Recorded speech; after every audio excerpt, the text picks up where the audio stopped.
വിശുദ്ധ യോഹന്നാന്റെ സുവിശേഷം 10-ാം അധ്യായം 10-ാം തിരുവചനം. മോഷ്ടിക്കാനും കൊല്ലാനും നശിപ്പിക്കാനുമാണ് കള്ളൻ വരുന്നത്.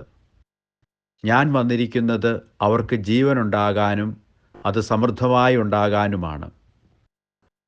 കാരുണ്യവാനായ കർത്താവേ, നല്ല ഇടയനായ അങ്ങയുടെ സ്വരം കേട്ട് ജീവൻ്റെ വഴിയിലൂടെ അങ്ങയെ അനുഗമിക്കുവാൻ ഞങ്ങൾക്ക് കൃപ നൽകണമേ. ആമേൻ. ദൈവം നിങ്ങളെ സമൃദ്ധമായി അനുഗ്രഹിക്കട്ടെ.